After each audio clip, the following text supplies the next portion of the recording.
All right, ready? This is a psychology of money.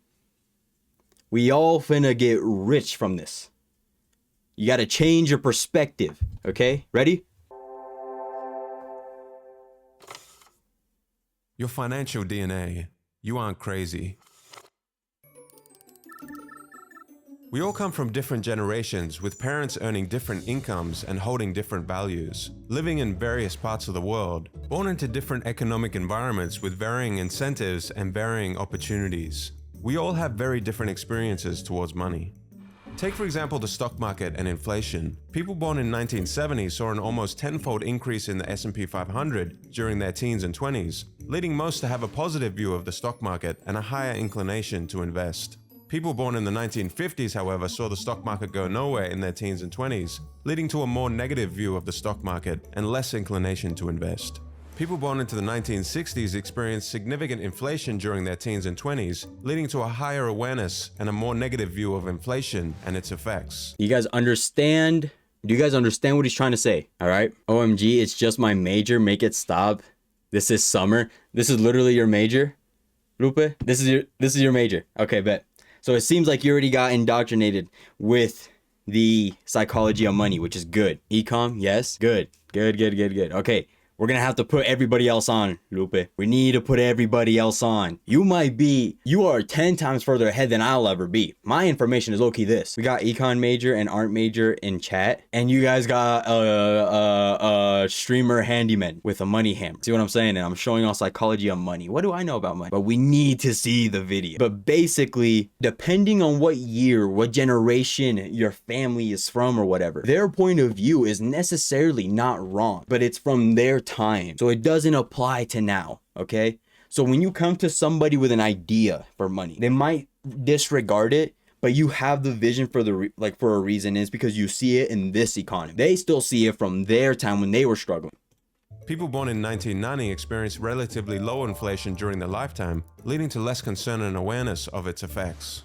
A person's experience with the stock market and inflation during their formative years greatly shapes their attitudes and behaviors towards investing and financial decision-making. People justify every financial decision they make based on the information they had at that moment and their mental model of the world, which has been passed on to them from their parents and is shaped by their unique life experiences. Although they can be misinformed, lack information, or make literally, which sucks because even though they have lived through all these generations, they still believe they are correct. Yes, thank you. And here's the thing though, right? I always tell them, you guys are correct. I always say that just so their asshole can like loosen up and stop puckering trying to fight me. But it's like, you guys are correct, but it's from y'all's time. Back then I could get a bag of Doritos for $1. Now it's $3 for a bag of Doritos. I used to be able to get Doritos and pack of gum. They'd give me the gum for free because it's only a few cents. But no. All right. Bad decisions, their actions make sense to them in that moment and align with their own personal story. According to Housel, people do some crazy things with money, but no one is crazy. We all have unique worldviews, and since there is no universally correct way to manage money successfully, none of us are crazy. We make financial decisions based on our personal life experiences and our worldview. All right, that is lesson number 1 for y'all, okay? That is lesson number 1. You guys have a different vision when it comes to finance than everybody else, okay? I tell my mom this all the time, and I tell her I took money in banking class on this, and she doesn't get it. Here's the thing, right? You could be a doctor, you could be a physical therapist, nutritionist, but they'll still believe la tía con su Herbalife para perder de peso. La tía dijo. Back then, I would have gotten a job already, but not dead ass. McDonald's, I swear McDonald's is normally hiring whoever because their employees in out, which is why it's a good. Literally, McDonald's has a good system. It's easy once you get in there for like literally a week is a struggle. Next week, you have it down. So it's easier to just send different workers. Even McDonald's don't want to hire dead ass. Yes. Ask for the maintenance position at least. Maintenance makes more than everybody I think maintenance makes more than obviously the workers, but they don't make more than the like floor manager. Only want to hire old adults. You know why though? You want to know why they only hire old adults? Because sometimes there's more reliability because they have a reason to stay. You know what I mean? With a kid, he has his whole life ahead of him, a whole lot of time. He can quit that job immediately. But a guy who's older and needs to take care of his family, they'll do whatever it takes. You know what I mean? So it kind of makes sense from that point of view. It sucks, but I think I would have sworn by like summer though, they would be hiring kids because it's the busiest time. There's sports and events going on. At 12 a.m., you're going to get rushed because a rodeo event ended. My best friend applied to McDonald's and never got a call back. I have a reason to stay. I'm in college. I need money. That's a good reason though. And at least you're studying something that you enjoy, you know? So you'll make money. Basically, all the money you have invested is going to double because you're doing something that you enjoy. Oh, okay, it's not that they don't want to hire, they just don't want to hire our generation. Exactly. Because our generation is very much about like, explain to us why. Like if they tell us like, hey, you need to clean that up. It's like, why? Why am I going to clean this up? Like you told me to take care of the sandwiches. The fuck that spill that lady did have to do with me? We're very talkative. You have to explain to us why. But anywho. Financial decisions are often not made purely on logical or mathematical grounds, but are shaped by your unique experiences and worldview. Be wary of one-size-fits-all financial advice, as what may seem irrational to others could make perfect sense to you. Y'all got that? I hope y'all taking notes. Compound Kings. There is no doubt that Warren Buffett is considered one of the greatest investors of all time. What is staggering is that 81.5 billion of Warren Buffett's 84.5 billion net worth was earned after he reached his mid-60s. No, they only want to hire old people because old people believe 14 an hour is still a very livable wage. Basically, they have an old mindset from their generation. Absolutely correct. Estás muerto en el martillo con el clavo. I tried to translate it in Spanish. It did not go out well. You're dead on the nail. Hammer's dead on the nail. All right. My last job, they were paying me $11.50, but I was still doing a job that I was supposed to be done by 3 people. That's what sucks though too.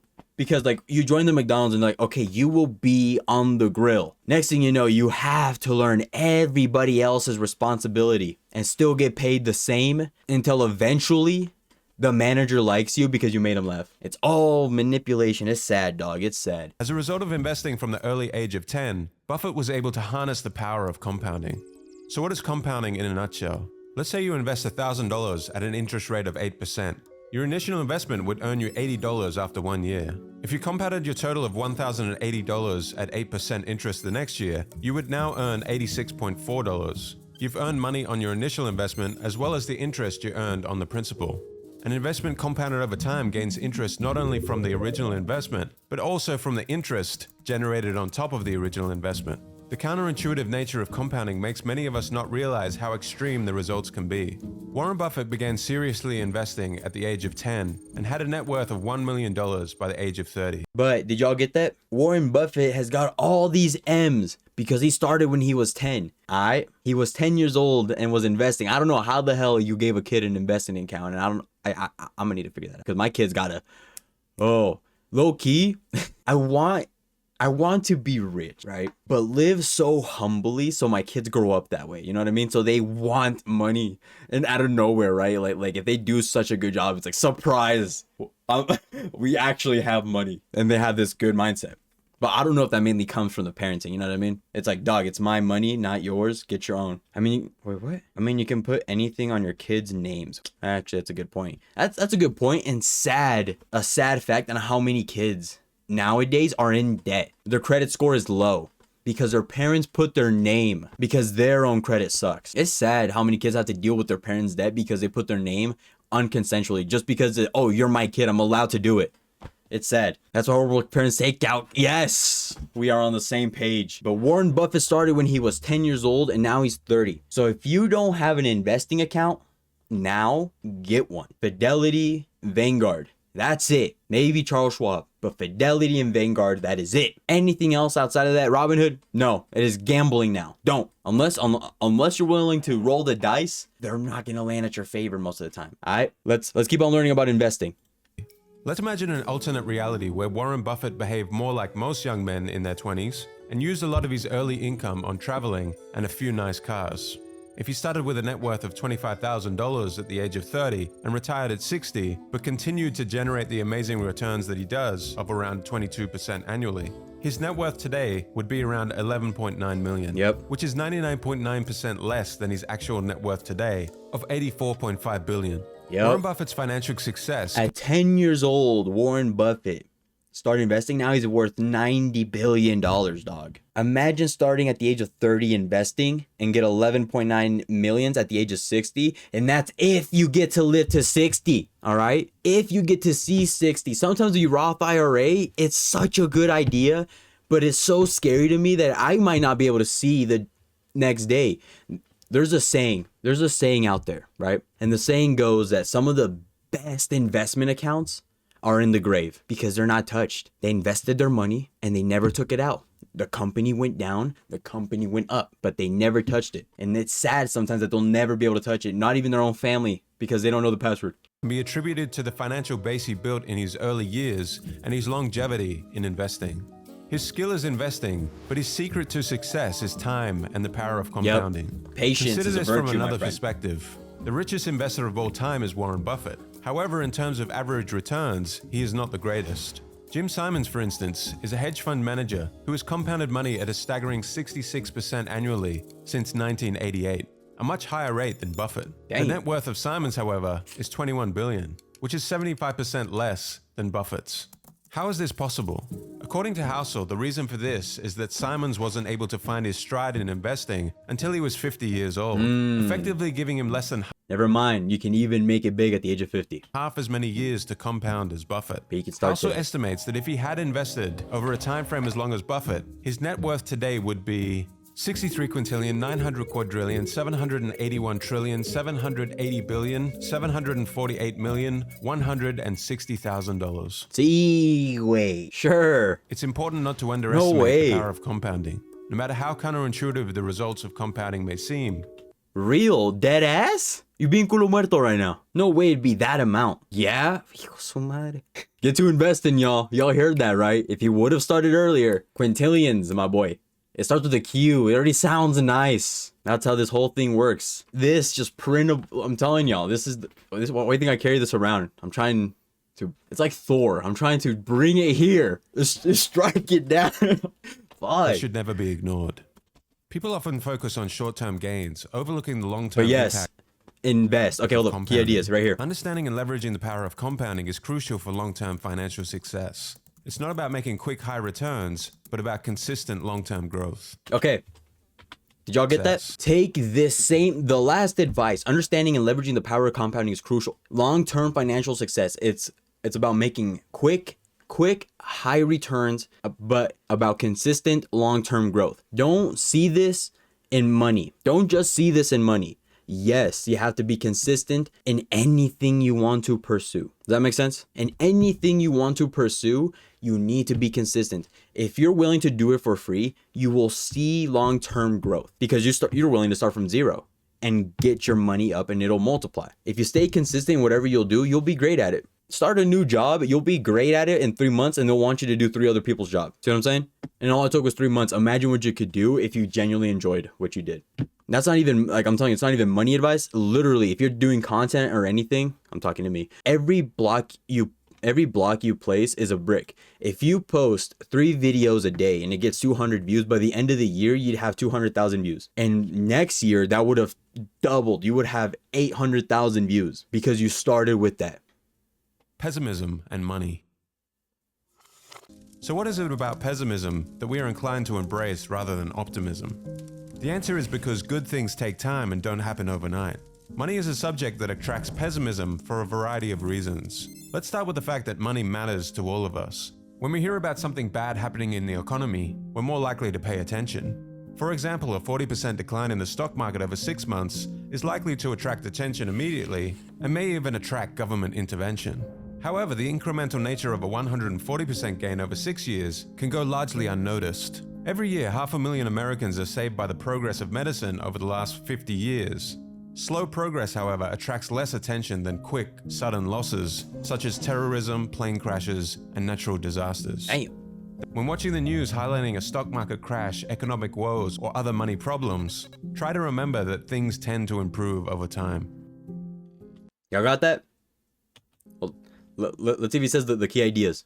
Don't let the allure of pessimism cloud your judgment. A balanced reality-based optimism, viewed over a longer time horizon, is often more rational for long-term success and can reveal opportunities you would miss with a pessimistic outlook. Y'all got that, right? Anything negative, you can transmute it, right? Find, what's it called? Full Metal Alchemist Brotherhood, or the normal one. Transmute this negativity and turn it into a solution. Apple, their shit breaks so quick sometimes. The solution is to fix it, and they pay more sometimes. You get what I'm saying? The problem can still be a solution. But if you're stuck in this negative idea thought process of, oh, I'm not gonna make it, they're better than me, I'll never make that money, you will stay stuck there because you'll never see the opportunities that's around.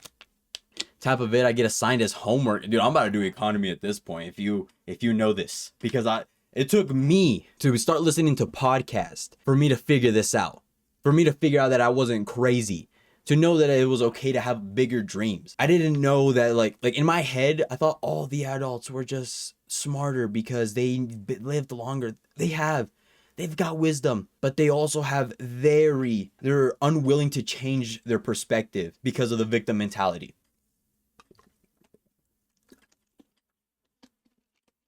Oh, all right. We all got that, right? Never view money in a negative light. Always see an upside. Always. There is always an upside.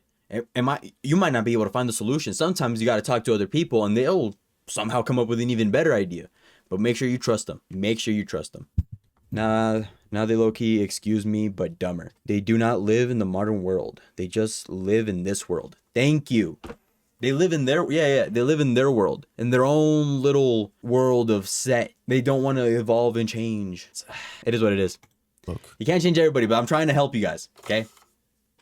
2 forgotten elements. In 1968, there were roughly 300 million high school-age people in the world, and of those 300 million, 300 students attended a small school in Seattle called Lakeside. Lakeside happened to be the only high school in the world at the time that had a professor with the foresight to lease a computer, the Teletype Model 30. This was no ordinary computer. It was advanced for the time, and the type of computer that even graduate students didn't have access to. And for one lucky student at Lakeside, this would change everything. That student was Bill Gates. From 300 million down to 300. So in 1968, there was roughly a 1 in a million chance of being a high school student with access to a computer. Bill Gates and his schoolmate Paul Allen would go on to create Microsoft together. Even as a teenager, Gates showed exceptional intelligence, hard work, and a vision for computers unlike anyone else. But going to Lakeside also gave him a 1 in a million competitive advantage and head start. And Gates is not shy about this. In 2005, he said, "If there had been no Lakeside, there would have been no Microsoft." What is not often mentioned in the early Microsoft story was a third member of this gang of high school computer prodigies, Kent Evans. Just as intelligent, just as visionary, Kent could have very well been one of the founders of Microsoft alongside Gates and Allen. However, that would not happen. A mountaineering accident took Ken's life before he graduated high school. Damn. The odds of a high school student being killed in a mountaineering accident are around 1 in a million. Just as the extremely rare stroke of luck would propel Bill Gates and Paul Allen to great success, Kent Evans would experience an extremely rare event with an encounter with what Housel calls the close sibling of luck, risk. Luck and risk are like the winds and the waves that determine the course of a sailboat. The sailor can control the rudder and the sails, but ultimately the direction and speed of the boat are influenced by external factors that cannot be fully predicted or controlled. The pursuit of success is full of twists and turns, and the role luck and risk play in shaping our lives is an important perspective to keep in mind. Understanding that success is a complex combination of factors, including both talent and luck, can help us approach our own financial decisions with greater humility and perspective. Okay, Let's get the keynotes and then I'm gonna put my input. Be cautious in attributing your own successes or failures solely to your own actions. Acknowledge the roles of luck and risk. When learning from others, try to emulate broad patterns you encounter as opposed to extreme individual examples that often involve a high degree of luck or risk. These extreme cases are not easily replicable. Okay, actually, I do want to add on to those points. The first one, attribute your own success or failure slowly to your own actions. Don't do that, right? Be cautious. But this part right here, acknowledge the roles of luck and risk. Yes. How am I going to say this? Okay, you choose what risk you take. You could take the risk of betting 10 G's on a soccer game in the pursuit of making double, right? Or you could put 10 G's in the stock market in the pursuit of making double. They're both equally risky. They're both gonna take losses, but the upsides are also incredible. Up to you on what risk you're willing to take. But I will say this though, acknowledge the roles of luck and risk. I would say acknowledge the role of God, right? Acknowledge the role of God too. If you're not grateful in the situation that you are, imagine if you had double and how ungrateful you'd be. So that too. When learning from others, try to emulate broad patterns you encounter as opposed to extreme individuals. So basically just, like Toki, for example, right? He gambled thousands to make the money that he's at now. Nobody else can make that. Nobody. That's his path and his journey. Your vision is different from everybody else's when it comes to money, which is why your idea may sound dumb to others, but it makes perfectly sense to you because you are thinking about this world right now and how to make it within your own dreams and visions. All right? The key to happiness. Okay, I actually need to lock in for this one. Fuck. People want to become wealthier to make themselves happier, but according to Housel, the key to happiness is the ability to do what you want, when you want, with who you want, for as long as you want. The pursuit of material wealth has led to many people working harder and giving up more control over their time, despite being richer than ever before. However, studies show that having control over your life is the most dependable predictor of positive feelings of well-being, more than your salary, house size, or career prestige. You guys want a quick little life hack to get some control of your time back? Next time you go into your job, make sure you've been working there for a little bit, right? So you can get your rep up a little bit. Next time you go into your job, just say, hey, like, an emergency came up down at the house. I have to leave. I have to leave. I have to go. And do like an hour earlier, maybe two. Or maybe set up on schedule like, oh, I'll take this time off or something, But a little bit of something to get a rush of like, I can control my time. I am not bound by these people. And if the manager asks why you gotta leave, it's none of his business. It's an emergency. So it's a family emergency. What do you care? Are you gonna take care of my family? Didn't think so. You see what I'm saying? So there's a little, don't do it. I do not recommend it. And I do not condone that behavior. But I've seen people do it. Ultimately, controlling your time is the highest dividend money pays. Pursuing money without valuing time is like filling a bucket with a hole in it. No matter how much water you pour in it, it will continue to leak out. Similarly, no matter how much money you accumulate, it won't bring lasting happiness if you don't have control over your time and can't enjoy the fruits of your labor. Yep. Prioritize gaining control over your time when considering how to use or invest your money. The freedom to do what you want when you want is often more valuable than any material possession. That's why I say do what you love. So when I see Unique likes, her name is Unique Draws, and she's an art major. If you ask me, her money and investment will do so well because she already enjoys doing it. You see what I'm saying? She literally made me emotes for free. You think she's not gonna get paid double by the time I make it? She will get rewarded for it. You see what I'm saying?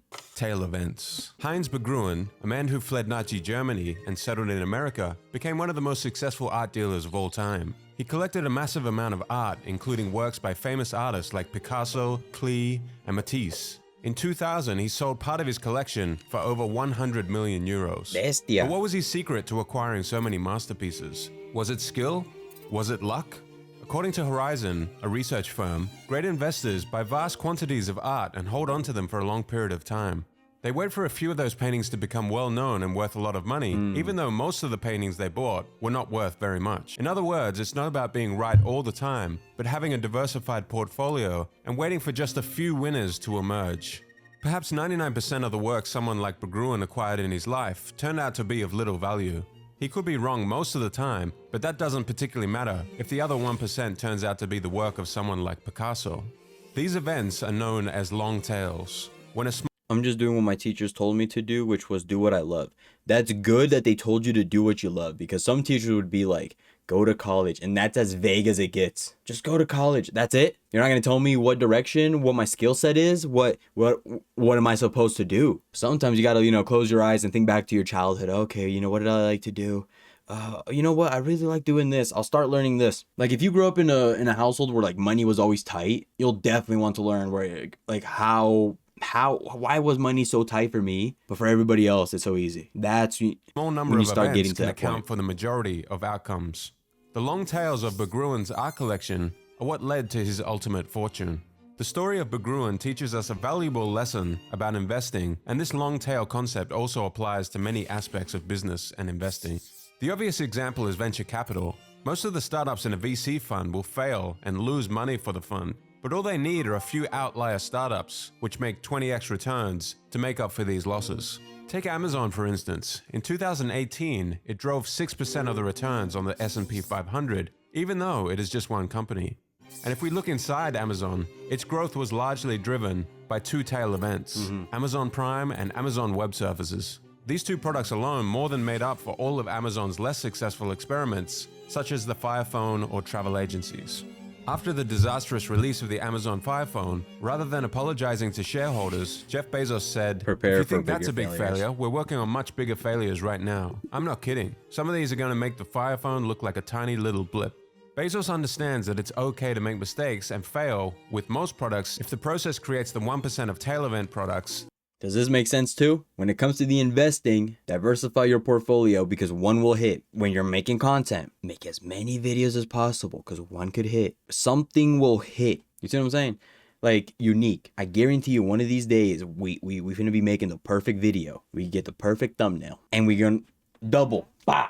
You see what I'm saying? That drive everything. Eventually. Tail events are mostly unintuitive and hidden from us because we only see the finished products and not all the failures along the way that led to that finished product. Housel in the book uses a real-life example of a stand-up comedian. When you're watching the Netflix special, you're probably saying to yourself, wow, this comedian is amazing. But he's done it thousands of times in different theaters to see which one gets the laugh. But what you aren't seeing are all the trial and error failed jokes that the comedian tried out in small clubs all around the country before doing the special. The Netflix special is the 1% compendium of all the tail event jokes that actually made people laugh. 99% of the jokes along the way were probably just okay.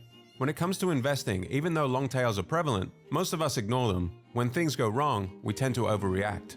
As soon as you accept that tails drive everything in business, investing, and finance, you realize lots of things may go wrong, fail, or fall apart.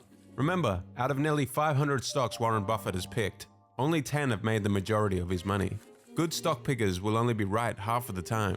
Good leaders will only make good decisions half of the time. The fact that you might be wrong sometimes doesn't mean that things won't work out over time. In the end, the outcome can be determined by only a small number of events. Okay, see the keynotes real quick? In investing in business, don't sweat frequent failures or average results. Success often hinges on a few major wins or tail events that outweigh your losses. Okay, in other words, right? In other words, you must fail to succeed.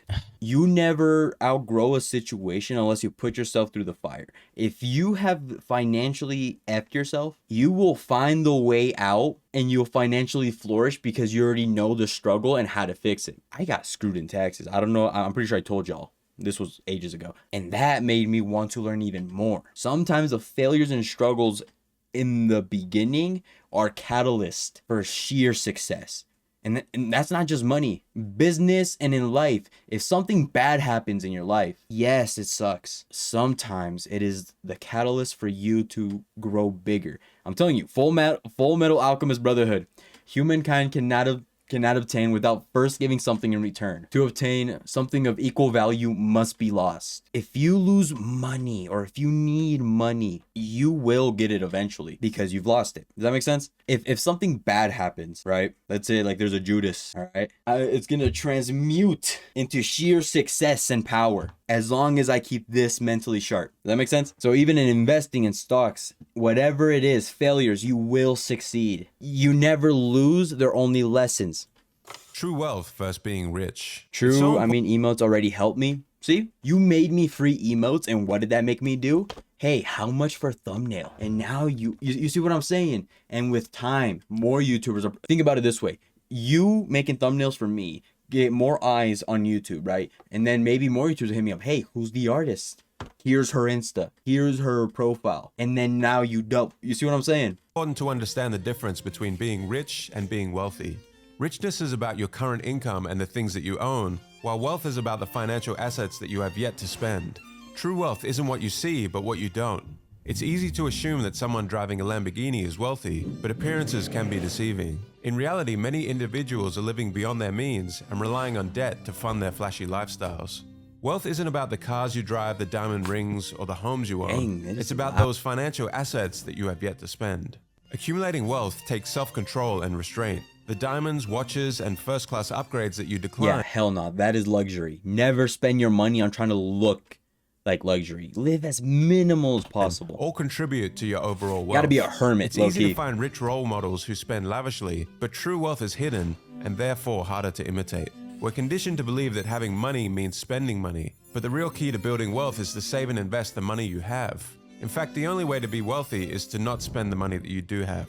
The next time you see someone driving a fancy car or living in a big house, remember you can't judge wealth by appearances alone. As Togi once put it, sometimes the grass is greener on the other side because it's artificial grass. You don't know the amount of debt that person has gone through to get that house. They're probably still struggling. You don't know what they sold. They could have sold their soul for that house, and now they're walking mindlessly through that house, unconscious, like no tomorrow. But he got the house though, right? I'd be on some Connor shit. I'd be happy losing my mind doing what I love. But if I lose my mind going against my morals, I am unconscious and I am not where I'm supposed to be. I need to stick to my morals. The true key to wealth is self-control, restraint, building assets, your morals, and investing in your future. Your morals, your future Aim for plan. long-term financial security by accumulating valuable assets. Rather than equating wealth with material possessions like flashy cars and luxury goods, focus on building true wealth, not just the appearance of being rich. The real price. Imagine you're climbing a mountain with the goal of reaching the peak and admiring the amazing view.